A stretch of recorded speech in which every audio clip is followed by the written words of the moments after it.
and say, well, he did it, so I'm doing the same. Is that allowed? This is your ignorance of the religion if you believe that that is permissible.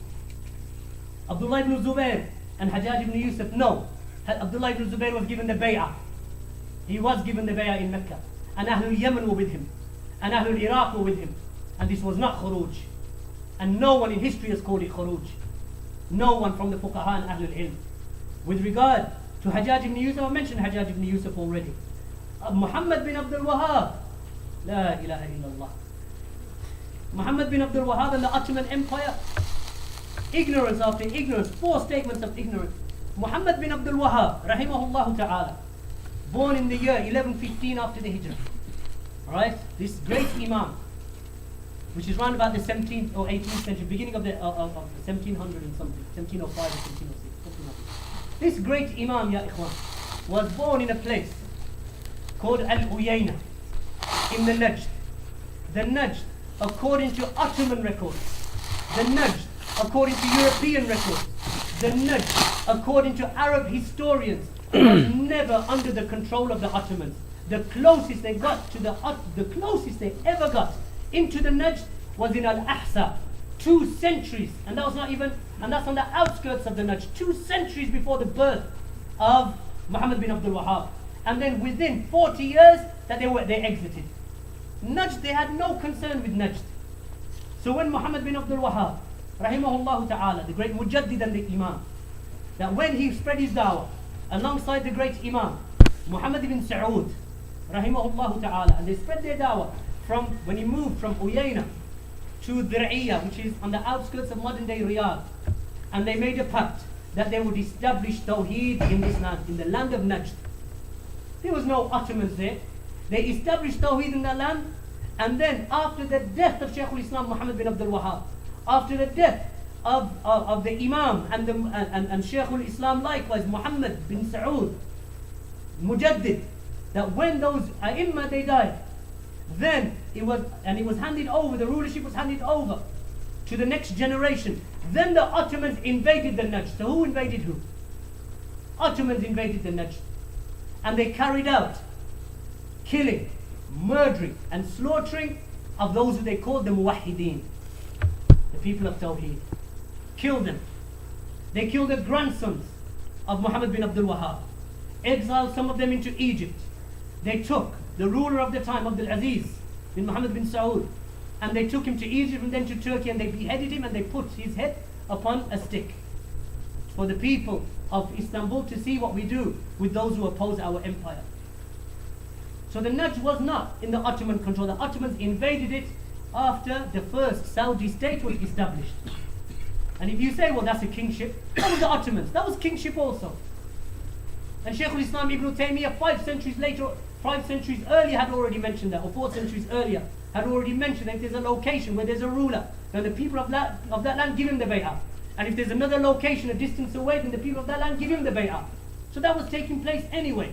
They invaded and they killed and they slaughtered. This is the reality. This is Ottoman history, European history, and the history of the Arab historians like Ibn Ghannam. This is what they mention in their books of history. And what you're reading in reality is just the garbage that is propagated by those people who oppose the Aqeedah of Shaykh al-Islam Muhammad bin Abdul Wahhab. Likewise, those who oppose the establishment of the modern kingdom of Saudi Arabia, which was established at the hands of the Mujaddid and the Imam, Malik bin Abdul Aziz, who said that our Dustur, our constitution is the Kitab and the Sunnah and the Sahaba and the Manhaj of the Salaf. This is our Dustur, our constitution. Then his son, Malik bin Abdul Aziz, then when he died, then his son, Saud bin Abdul Aziz, same Dustur, the proclamation given in Mecca in 1320 or something. Then after Saud bin Abdul Aziz, then likewise Faisal bin Abdul Aziz said the same thing. Then after him Khalid bin Abdul Aziz said the same thing. Then likewise after him Fahd bin Abdul Aziz said the same thing. Our Dustur, is it perfect? No, it's not perfect. But nevertheless, we say that which they have is by way of virtue and excellence. Then we praise that and we thank them and we make dua for them.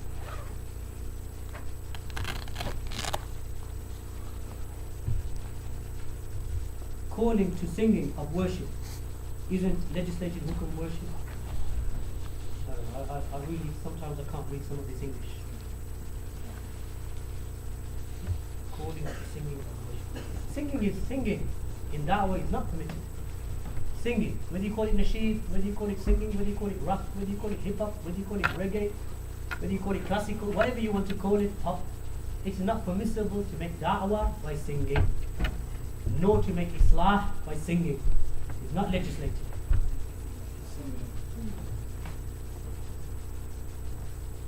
Calling to singing of worship isn't legislated for worship. Of course it's worship. Right? But the question is here, al-hukm bi ghayri ma anzal Allah. That the one who does not judge what Allah has revealed.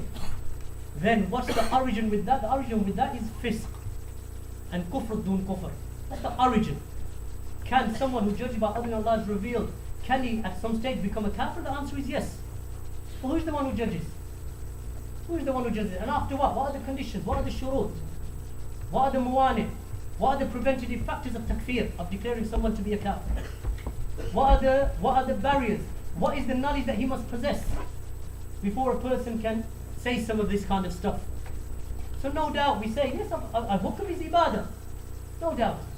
Judging by that which Allah has revealed is ibadah, but the one who opposes the judgment of Allah, but he does not make istihlal, he commits a sin, or he judges by other than Allah has revealed, because remember the ayah, وَمَنْ لَمْ يَحْكُمْ بِمَا أَنزَلَ اللَّهُ فَأُولَٰئِكَ هُمُ الظَّالِمُونَ. And whomsoever does not judge what Allah has revealed, then they are the oppressors. That Allah begins the ayah, وَمَنْ لَمْ يَحْكُمْ. And whosoever, he didn't say just the rulers, whoever does not judge by that which Allah has revealed, then they are the zalimun, they are the oppressors. In another ayah, they are the fasiqun, they are the sinners. In another ayah, that they are the kafirun, meaning the unbelievers. But the ulama have mentioned by ijma, like Ibn Abdul Bar, ijma, that this is fisk, dun fisk, and kufr, duna kufr, and dhulm, duna dhulm. These issues have to be understood. That there is a dhulmul akbar, and fiskul akbar, and kufr akbar, that exits a person from the fold of Islam. No doubt, the one who commits kufr, by way of major kufr, it takes him outside the fold of Islam. No doubt. But there is a kufr which is lesser than kufr. There is a kufr which is lesser than kufr. Like for example in the statement of Allah's Messenger sallallahu alayhi wa sallam. He said, Sibabul Muslim fisq, that the cursing of a Muslim is sinful. Wa qitaluhu kufr, and the killing of him is kufr. Is this the kufr that takes the Muslim outside the fold of Islam? Because the Prophet said kufr. If you don't make a distinction that there is a major kufr and there is a kufr or a disbelief that takes a person outside the fold of Islam, and there is a kufr that he can commit which leaves him in the fold of Islam but makes him sinful. If you don't distinguish between the two, then you will say that every Muslim who kills another Muslim is a kafir. And this is something that none of the scholars and none of the books of Aqeedah they say. None of them say that. And that's why the Prophet ﷺ did not say to Usama bin Zayd, when Usama bin Zayd killed a man who said La ilaha illallah, the Prophet ﷺ never said to him, you're a kafir. The Prophet ﷺ was angry with him. He said La ilaha illallah and you killed him. But the Prophet ﷺ never declared him to be a kafir, even though he killed a person who had entered into Islam, Usama bin Zayd. So, killing of a Muslim is kufr, but it is not the kufr that exits from the fold of Islam. Likewise, the Prophet ﷺ said that there are two from amongst mankind, and two from amongst mankind who have with them kufr. He said, the one who makes stand in the nasab, the one who curses the lineage. The Prophet ﷺ said, this is kufr. And likewise, the Prophet ﷺ said, the nihaya al-mayyit, that the nihaya or the wailing over the dead, he called it kufr. Hadith, both of them, the first one in Bukhari and Muslim, the second one in Sahih Muslim. But he called this issue, the wailing, he called it kufr. Likewise, the Prophet ﷺ, he called cursing one's lineage, he called it unbelief. But if you curse someone's lineage, you son of a whatever. For example, does that make you a kafir? Of course it doesn't. What would make you a kafir by way of committing these sins? Because there is istihlal, the issue of istihlal. That you say that Allah has made it forbidden, but for me it's halal. Then that would make you a kafir, because now you have declared the fact that you make halal what Allah has made haram.